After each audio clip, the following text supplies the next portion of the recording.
Zidani est une humoriste bien connue du grand public. Elle est née à Bruxelles le 12 septembre 1968 et a grandi à Anderlecht. Son premier spectacle, elle l'a joué en 1993 et il s'intitulait « La petite comique de la famille ». Tout un programme qui donne le ton. Après 30 ans de carrière, elle continue à créer et sera prochainement sur la scène du Théâtre de la Toison d'Or avec un 17e spectacle. Sandra, de son prénom, est aujourd'hui l'invitée d'À travers le miroir. Bonjour Zidani. Bonjour Vanessa. Bienvenue dans À travers le miroir, notre nouvelle émission donc sur BX1. Alors la règle du jeu, elle est très simple, c'est vous ne pouvez me parler que en regardant à travers le miroir et donc pas de regard direct, sinon c'est de la triche. D'accord. J'ai envie de vous poser d'abord une toute première question justement. Vous regardez dans ce miroir, comment vous vous sentez? Qu'est-ce que vous voyez? Voilà, je me vois, donc je suis habituée à me voir, donc je ne suis pas trop surprise. Et en général, vous n'êtes pas dans le champ de mon miroir, donc c'est nouveau pour moi. Donc voilà, je suis très contente d'être là et qu'en plus ce soit une nouvelle émission, je suis tout honorée. Quelle est l'image, vous pensez, que, en tout cas, Sandra, plutôt, là je vais parler vraiment de vous, renvoie aux autres? Ah oui. Sandra, en général, on m'appelle plutôt Zidani, mais c'est vrai que parfois on dit Sandra. Je ne sais pas, il faudrait poser la question. Je pense que je dois avoir dégagé une certaine bonhomie et aussi une certaine réserve. Parce que je suis quelqu'un en général de plutôt réservé dans la vie de tous les jours. Et Zidani, elle dégage quelle image? On ne sait pas. Elle a plusieurs dans sa tête, donc c'est très difficile de savoir. Les vêtements que vous avez choisis aujourd'hui, pourquoi vous avez choisi cela? Je mets beaucoup de noir. Alors, en général, pour pas mettre que du noir, je mets quelque chose en dessous de différent. Vous voyez, depuis 2 ans, j'ai ma période marine, voilà. Donc, j'en ai un peu de toutes les couleurs, des bleus, noirs, des blancs et noirs, des rouges et bleus, un petit peu de tout. J'ai aussi des gilets comme ça. Je sais pas, c'est devenu un peu une manie. Et en général, ça dure 2-3 ans et puis après, ça change. Mais la composante, souvent, est noire. C'est important pour vous, quand même, voilà, l'aspect vestimentaire que vous avez? Ou c'est du pratique? C'est un peu les deux. C'est un peu pratique. C'est aussi que sur scène, je me change beaucoup. Là, aujourd'hui, je me suis maquillée parce qu'il y avait l'émission, mais dans la vie de tous les jours, je ne me maquille pas parce que sur scène, je me maquille beaucoup et je joue beaucoup. Donc, d'une manière générale, finalement, je dirais que le noir, c'est un peu mon habit de ville. Et j'ai remarqué que quand j'ai des périodes où je joue beaucoup moins, je sais pas, par exemple, je prends un mois de vacances parce qu'il y a quand même un moment donné, il faut prendre un peu des vacances, et bien là, j'ai tendance à redevenir un peu plus coquette dans la vie de tous les jours et même parfois à me maquiller. Comme quoi, c'est vraiment en fait en fonction un petit peu de la scène et du temps que ça prend aussi. Alors, vous n'avez peut-être pas toujours choisi vos vêtements. Je vais vous montrer une photo qui va vous replonger quelques années en arrière. Voici. Est-ce que vous pouvez nous décrire cette photo? Ah bah dis donc. Ah ouais. Qui y a sur cette photo? Alors, derrière moi, il y a ma grande sœur. Et là, il y a ma maman. Je rigole parce que c'est vrai que j'ai piqué des fringues à ma mère sur scène. Et là, c'est le costume de Simone Petitjean. Donc, c'est très rigolo de voir ma maman avec ce costume, qui les portait beaucoup mieux que ce que j'ai sur scène. J'ai des lunettes, donc je sais que j'ai 12 ans. Je sais aussi que c'est un peu après un accident de voiture que j'ai eu, que donc j'avais un petit peu forci. Je suis enrobée d'une série de kilos que j'ai toujours eu du mal à perdre après. Et ma sœur, comme vous voyez, qui est très grande. J'ai 2 frères et une sœur qui en fait ne sont pas du même père. Et ils sont tous très grands. Donc, j'ai un frère qui fait 1m90 et moi, comme vous le savez, je fais 1m56. C'est dans le restaurant de mon papa. Mon papa avait un restaurant. Et donc voilà, et comme il y a des petites bougies et tout ça, je suppose que c'était autour de Noël. Votre papa, il était algérien kabyle. Votre maman, elle était aussi belge. Oui. Cette double culture, pour vous, c'est quelque chose qui vous a toujours porté? Moi, je pense que de toute façon, c'est très enrichissant. Et maintenant que j'ai fait beaucoup plus de recherches aussi du côté de ma maman, je vois que je suis comme j'ai envie de dire, un Ushpo européen, avec des influences enfin, des origines diverses, allemandes, françaises, italiennes, espagnoles, belges, parce que la Belgique est un pays neuf, donc en réalité, des vrais Belges, c'est difficile, ou alors on a des Belges qui vont être influencés par les différentes occupations, beaucoup d'occupations espagnoles. Et donc finalement, moi j'ai pour habitude de dire que les doubles cultures ou la différence ne nous sépare pas, mais nous enrichit. Et je pense que le fait d'avoir une double culture m'a très certainement enrichi de beaucoup de choses. Alors c'est vrai que votre papa voilà, va disparaître quand même relativement jeune. Est-ce qu'il y a, à ce moment-là, vous ne connaissez pas l'Algérie, vous n'y êtes pas encore allé en 1992. Est-ce qu'il y a des choses à ce moment-là que vous auriez aimé demander à votre père? En fait, quand mon père est mort, c'était pas prévu. Il faisait de l'asthme et ce soir-là, il a eu une crise d'asthme suivie d'une crise cardiaque.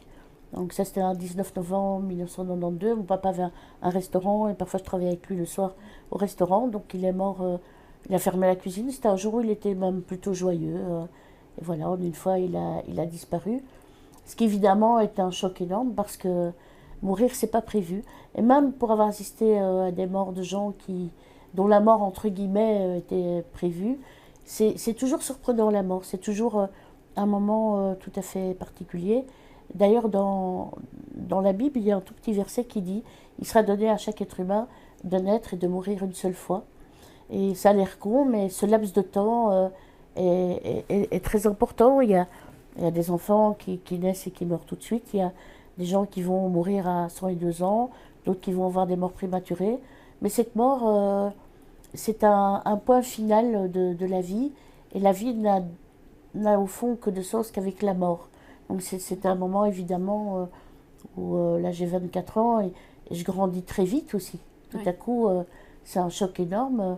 Je dois aller dire à ma maman que mon père est mort, donc c'est avertir tout le monde, donc c'est un poids. J'étais là, donc j'étais plutôt contente d'être là près de lui quand c'est arrivé, parce que j'aurais eu du mal à recevoir un coup de fil, on me dit qu'il est mort. Et en plus, bon, voilà, il serait peut-être mort tout seul. C'est dur, je trouve. Donc j'étais plutôt contente de pouvoir être là. Et là, je me suis surtout rendu compte que j'avais posé quelques questions à mon père sur l'Algérie, mais qui répondait très peu. Mais surtout qu'on n'y était pas allé. Et donc là, c'était quand même d'où je viens. Alors on va en parler un tout petit peu après, évidemment, de votre voyage en Algérie qui s'est fait quelques années plus tard. On va revenir un tout petit peu quand même sur des choses plus joyeuses, sur votre enfance, puisque vous êtes une vraie bruxelloise. Vous avez grandi à Anderlecht, donc on l'a compris, dans le restaurant. Ça prenait beaucoup de place, ce restaurant, dans votre vie? Moi, j'ai toujours grandi avec un restaurant. Mon père avant ça, donc mon papa, pour la petite histoire, il était algérien, en Kabylie. Mes grands-parents paternels sont morts très jeunes. Mon père était orphelin à 6 ans. Et donc, dès qu'il a pu, en fait, il est parti. Son frère aîné, qui est mort à 102 ans, m'a dit qu'il avait la bougeotte. Voilà, qu'il était parti. Il a dit qu'il allait revenir, mais il n'est pas revenu. Il faut dire qu'on était dans une Algérie colonisée. Mon père a été très silencieux. Quand je suis allée en Algérie, j'ai un peu posé des questions, donc je pense qu'il a eu une enfance particulièrement difficile. Et donc, il est parti pour travailler à la mine en 1948, d'abord par la filière française, puis il s'est retrouvé en Belgique. Et après avoir travaillé plus ou moins 5 ans, il a reçu un permis de travail qui lui permettait de rester en Belgique autant de temps qu'il voulait. Enfin, lui a choisi la Belgique et pas la France. Et là, il s'est lancé dans la restauration. Voilà. Il s'est lancé alors dans la restauration, qu'il a appris en autodidacte, en faisant la plonge chez des Vietnamiens. Et mon père faisait une espèce de cuisine fusion bien avant la lettre. Et d'abord, il avait un restaurant avec son frère. Un frère était avec lui en Belgique, qui était à Zelzat, qui en fait est du côté de Gand, un peu plus loin que Gand. Et qui d'ailleurs, c'est assez rigolo, pendant des années était le fief du PTB. Donc ça, j'avais lu ça il y a quelques années, ça m'a fait rire. Et révolutionnaire alors. Il n'était pas PTB, mais je veux dire, c'est rigolo parce que Zelzat, c'était vraiment... Aujourd'hui, ça se trouve sur la carte et ça se trouve, c'est annoncé sur l'autoroute, mais à l'époque, c'est vraiment un bled, quoi. C'est une place en Flandre. Donc mon père était quand même kabyle et il y avait beaucoup de monde et il faisait la cuisine et c'était un formidable cuisinier. Et puis après, pour un tas de raisons pratiques, mon père est venu s'installer à Bruxelles et donc il y a toujours eu un restaurant. Donc en gros, moi j'ai pour habitude de dire que je suis née dans une casserole. Ça se voit un peu. J'ai toujours très très très bien mangé. Et vous aimez ça? J'adore manger. J'ai fait très peu la cuisine quand mon père était vivant. Puis maintenant, j'aime beaucoup cuisiner. Il paraît que je cuisine très bien. Il paraît que vous offrez des livres de cuisine aussi. Oui, j'adore offrir des livres. J'adore offrir des cadeaux, de toute façon. Et quel va être alors peut-être le dernier livre que vous avez offert? Ah, le Est-ce que vous dernier que j'ai savez? offert oh ben, c'était dans... Le dernier livre que j'ai offert, c'était dans l'Eurostar. J'ai rencontré Sarah Lélé.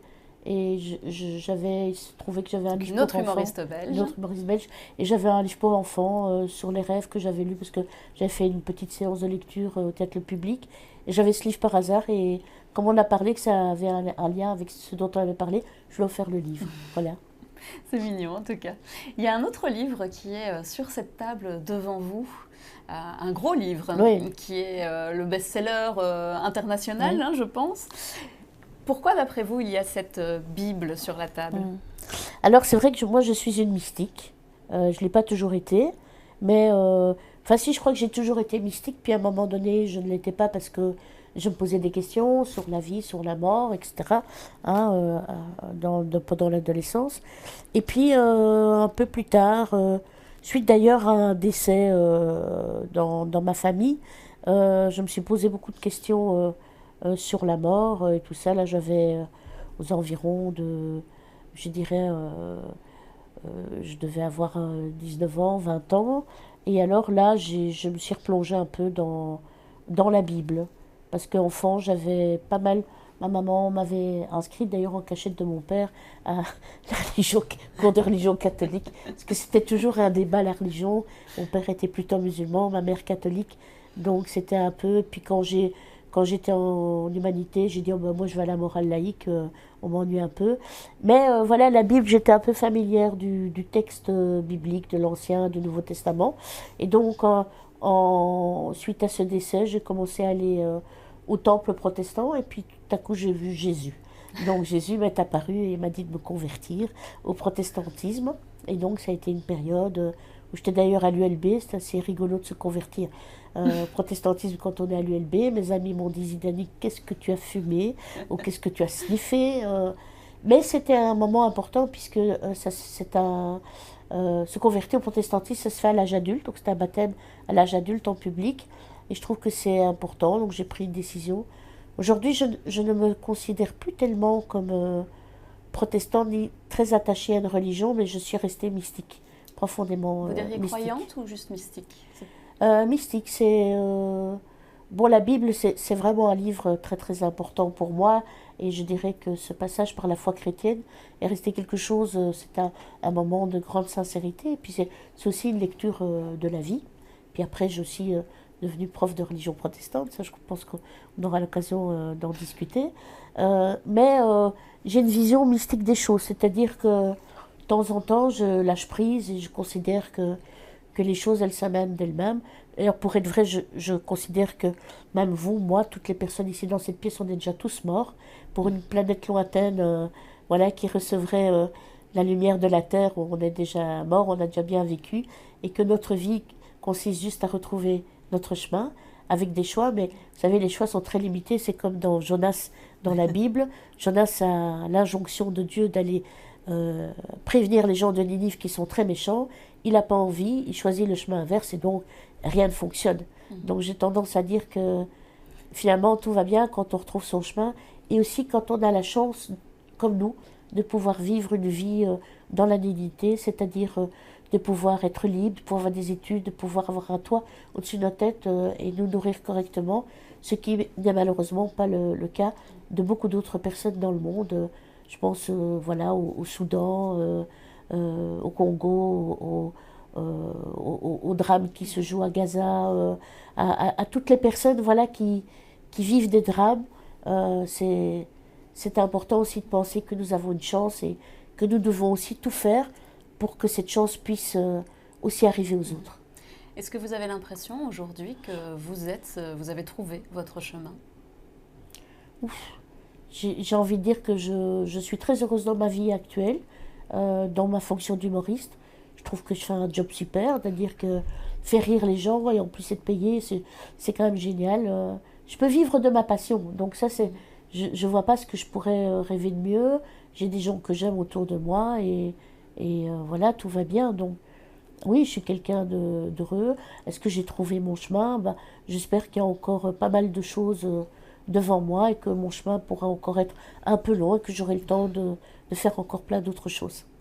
À quel moment vous vous êtes dit j'ai envie de monter sur scène? Alors c'est arrivé tout seul, hein, ce que je dis donc moi j'ai souvent le sentiment que finalement je ne devais pas faire grand-chose pour trouver mon chemin. Ça arrive dans ma vie. C'est-à-dire qu'à un moment donné, les choses arrivent, c'est un imprévu.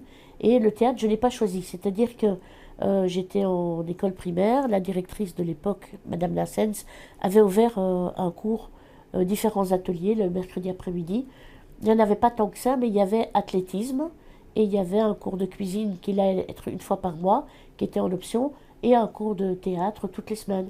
Donc, je ne savais même pas ce que voulait dire le mot théâtre, parce qu'avec ma famille, on n'allait pas vraiment. C'était pas une famille où on allait beaucoup au Pas trop de théâtre, loisirs, pas ce genre pas de tellement loisirs en tout cas. culture.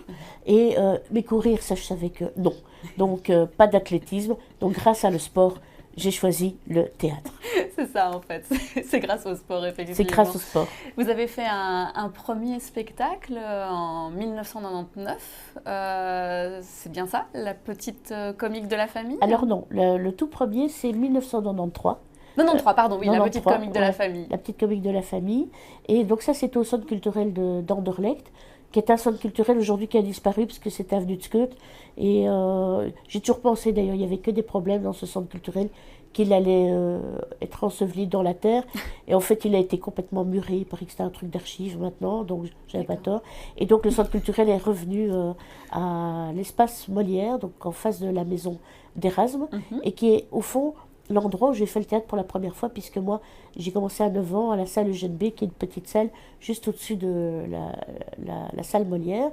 Et c'est aussi le spectacle que j'ai créé juste après le décès de mon papa, puisque mon papa est mort en 92, novembre 92, et que ce spectacle a vu le jour en février 1993. C'était une manière d'exorciser, de lui rendre hommage. Qu'est-ce que vous vouliez faire passer comme message? Non, c'est-à-dire qu'il était déjà en route. Un spectacle, ça met quand même du temps avant de l'écrire. Et il était en route. Et alors, à l'époque, il y avait une personne qui a quand même été importante dans mon chemin, mais sur mon chemin et qui est décédée aujourd'hui, c'est Didier Arc, qui en fait m'a dit, écoute, on va continuer le spectacle, je vais t'aider à trouver les différents partenaires. Et donc, il a été, entre guillemets, le premier coproducteur du spectacle, et c'est comme ça que le spectacle s'est créé au centre culturel d'Anderlecht. Et c'était important aussi que je puisse le faire parce que perdre un proche comme ça, c'est un choc. Et je pense que j'aurais sans doute perdu du temps en ne le jouant pas. À ce moment-là, vous êtes encore prof en même temps? Non, je suis encore aux études. Vous êtes encore aux études? Je suis encore à l'ULB. Donc là aussi, c'était un peu particulier parce qu'il y a des examens que j'ai reportés, mais en expliquant que je comptais quand même faire mon spectacle. Donc globalement, ça s'est bien passé. Juste cette année-là, j'ai fait mon mémoire. J'ai pris un an supplémentaire pour faire mon mémoire qui était consacré au dessin de Antonin Artaud. Alors justement, le dessin, c'est aussi quelque chose dans votre vie. Oui. C'est quelque chose d'important. Vous aimez beaucoup l'art, vous allez voir beaucoup d'expositions. Vous auriez pu aussi, là, il y a une petite palette de peinture. Hein. Là-dessus, je ne sais pas ce que vous allez pouvoir faire, mais bon... En tout cas, c'est déjà un premier pas. Il y a les couleurs primaires. C'est mignon. Mais c'est quelque chose qui vous permet de vous évader et de vous détendre aussi. Moi, ça me sauve la vie, l'art. Hein. Donc l'art, c'est vraiment quelque chose pour moi d'essentiel. Donc j'ai découvert là, vraiment j'ai eu un grand choc, c'est à l'âge de 15 ans, en allant lors d'un voyage scolaire. On avait un prof, j'étais à l'atelier Théo Lambert, qui n'existe plus aujourd'hui, toujours à Anderlecht, avenue Berthaud.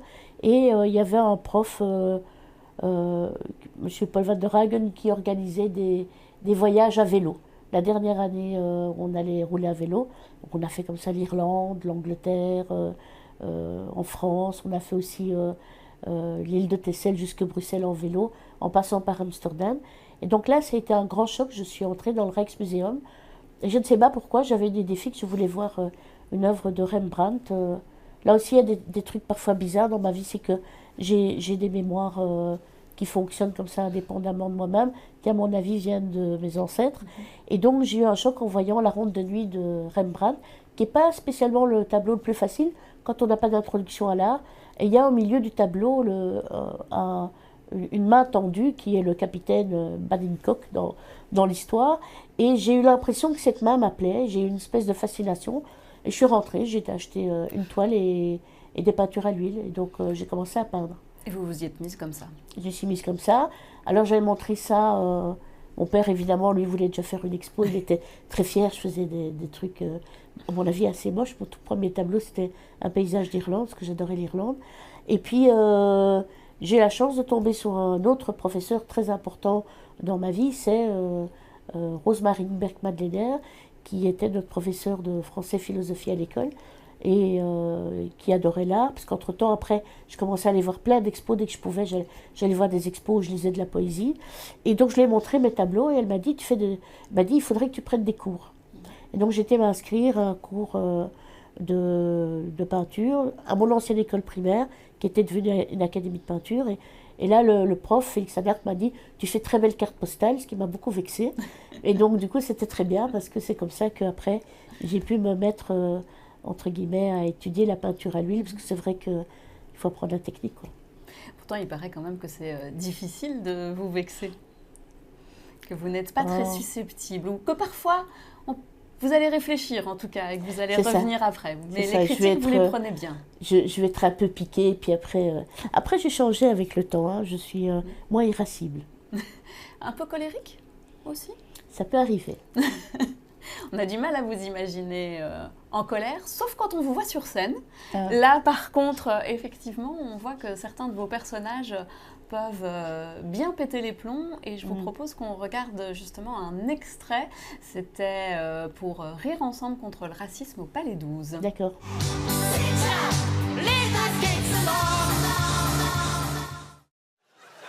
Certains diront Pink Floyd toute ma jeunesse. Eh ben, moi pas. Moi, c'est Georgette Plana. Oh, parce qu'avec tous ces types dans les loges, moi, je laisse pas mon sac là-bas. Alors donc, je ne suis pas ici en tant que victime de harcèlement de rue. Je dois reconnaître que ça m'est quasi jamais arrivé. Ça m'est arrivé quartier Pigalle, je suis passé, un garçon qui m'a dit c'est combien. Je me suis énervé, hein. Je dis allez, je pourrais être votre mère. J'ai crié, mais après je me suis dit oh, ça fait plaisir. Alors je suis ici en fait en tant que spécialiste de la question féminine. Eh bien, je voudrais vous présenter la place de la femme dans la discographie de Georgette Plana. Petit à petit, on s'est rendu compte que Georgette avait véritablement influencé la chanson française. Mais surtout, elle a influencé une dame que vous connaissez certainement tous, Diams. Diams, elle lui dit « Reste discrète, donne-moi le cric, la bombe lacrymogène, vie. Donne-moi une clé, donne-moi sa plaque, que je la reste sa bème, que je la crève sa bème, que je la cède sa bème. Ça va comme je la haine. » Donc on voit effectivement votre personnage de Mamie Georgette qui est plutôt dynamique et qui se laisse pas faire et qui parle aussi de féminisme. À chaque fois dans vos personnages, il y a finalement quand même un message sous ces airs un peu loufoques et totalement barrés. Oui, j'aime beaucoup l'être humain, donc il y a toujours des histoires humaines dans mes personnages. Ce sont très souvent des personnages qui, dans la vie de tous les jours, n'ont pas la parole ou ne l'ont pas eu. Et donc, c'est une manière de leur redonner la parole et de projeter de l'humanité. Et dans ce cadre-ci, Mamie Georgette, elle découvre au fond sa vie quand son mari est mort. Sinon, elle a vécu très confinée. C'est d'ailleurs un spectacle qui est né pas dans le confinement. Mamie Georgette en mode stand-up. Et Mamie Georgette découvre le droit des femmes. Pas qu'elle était malheureuse avec son mari, mais au fond, elle ne savait pas tout ce qu'elle pouvait faire. Et une fois qu'il est mort, en fait, elle touche son assurance vie. Et donc, du coup, elle s'éclate. Et aussi, évidemment, vous aussi, hein, vous êtes une femme libre qui a fait plein de choses, on l'a compris pendant cette émission, plein de choses différentes également. Et donc, et vous arrivez toujours à vous renouveler parce que ça fait maintenant plus de 30 ans que vous montez sur scène. Et aujourd'hui, on vous voit toujours accompagné notamment de la jeune génération. Vous faites beaucoup de galas, beaucoup de stand-up.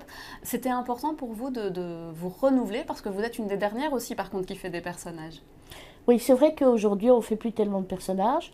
Par chance, c'est vrai que les plus jeunes m'appellent souvent sur scène. Ils me mettent souvent en dernier. Ils me disent « Ouais, Zidane, on t'a mis en dernier. Ça, tu peux faire un peu plus de temps parce que le temps chez moi, c'est toujours un peu risible. Je fais toujours trop long. » Mais ce qui est chouette, c'est aussi de découvrir aussi cette jeune génération qui est plutôt dans du stand-up. Et Mamie Georgette en mode stand-up, l'écriture vient de cette observation-là. C'est-à-dire que moi, j'ai pas envie de m'exprimer en tant que Zidane, sauf dans Retour en Algérie, où là, je le fais avec moi-même, fatalement. Mais sinon, c'est vrai que j'aime bien passer des personnages, mais là, c'est une écriture un peu stand-up. Et alors, bon, le féminisme, on en parlait, c'est vrai que c'est aussi fort dans l'actualité, que les jeunes femmes, aujourd'hui, qui sont sur scène, ben, elles se lâchent bien, et donc, elles prennent aussi ce flambeau et elles le défendent. Et ça, pour moi, c'est aussi génial, parce que je viens d'une autre génération, j'ai parfois 2 générations en arrière par rapport aux très jeunes qui se produisent aujourd'hui sur scène. Et donc je trouve ça super de pouvoir aussi voir avec passion aussi, de voir qu'elles défendent bien le féminisme, parce que c'est pas parce qu'on fait du stand-up que c'est forcément creux. Donc voilà. Après, à mon époque, il y avait toujours une filiation, c'est-à-dire que les plus anciens, en fait, on avait toujours un parrain ou un parrain, une marraine et des choses comme ça. Aujourd'hui, ça a un peu disparu parce que Internet crée une sorte d'Alzheimer, j'appelle ça comme ça, ou d'amnésie. Il y a une forme de rupture qui s'est faite. Et donc, c'est un peu parfois dommage, mais parfois certains jeunes ne savent pas qui sont Elie Kakou ou bien encore Sylvie Joly, des choses comme ça. Et ça c'est parfois dommage. Ça passe un peu trop vite aussi, c'est compliqué. Vous êtes un peu accro à votre téléphone, d'être tout le temps aussi à travailler son image, à être sur les réseaux, à faire des extraits vidéo, etc. C'est quelque chose qui vous prend beaucoup de temps. Regardez, là j'ai mon téléphone, je m'en sépare pas. Si j'oublie mon téléphone à la maison, je vais retourner. Alors moi j'étais à l'ULB, il n'y avait pas d'internet, téléphone portable ça n'existait pas. À l'époque aussi, quand on donnait un rendez-vous à quelqu'un, on écrivait des lettres, hein. On écrivait de cartes postales, on disait rendez-vous à telle heure ça à vous midi. manque ça, ce temps plus long? Oui, ça me manque. Je te dis que quand le Covid est arrivé, bon, ça c'était évidemment flippant pour tout le monde. Mais à un moment donné aussi, bon, j'ai fait un Covid dans de bonnes conditions. Hein. Je n'étais pas dans un petit appart avec plein d'enfants, donc c'est aussi, c'était pas mal non plus. Mais j'étais soulagée de retrouver du temps. Je me suis fait des listes de tout ce que j'ai projeté de faire. J'ai toujours pas fini. Mais c'est vrai que parfois le temps, on est parfois étranglé, quoi. C'est pas toujours facile. C'est toujours quelque chose qui manque un peu. Vous allez la remonter sur scène avec un presque nouveau spectacle. Vous ne l'avez pas joué tant que ça, c'est I Will Survive. Ça sera au Théâtre de la Toison d'Or à partir du 21 janvier. Vous avez aussi écrit une phrase qui est « Dans la vie, on ne fait pas toujours ce qu'on a voulu faire ». Est-ce que finalement, vous avez fait ce que vous avez voulu faire? C'est vrai qu'I Will Survive, c'est à la fois un spectacle avec un propos féministe, mais c'est aussi la question aussi du rêve. C'est aussi à un moment donné l'occasion de choisir sa vie. Et c'est vrai que dans nos sociétés, aujourd'hui, comme vous le savez, on se bat beaucoup contre l'invisibilisation des femmes. Et depuis 2006, par exemple, dans tous les musées aujourd'hui, on a décidé au moins une fois d'exposer une femme, parce qu'on s'est rendu compte qu'il y avait énormément d'artistes peintres, femmes ou sculpteuses, mais qui étaient dans les réserves et qu'on n'avait jamais exposées. Donc voilà, la société petit à petit décide qu'il faut lutter contre ce phénomène d'invisibilisation. Et il y a aussi de plus en plus de femmes sur le marché du travail, et donc elles peuvent aussi maintenant réaliser leurs rêves. C'est encore très problématique dans des pays comme l'Afghanistan, l'Arabie Saoudite. Donc le combat pour, entre guillemets, nos sœurs humaines est encore très long, et il y a encore beaucoup de travail à faire, mais power. Merci beaucoup Zidani pour avoir accepté de vous confier donc, à travers le miroir. Eh ben, merci à vous de m'avoir invitée.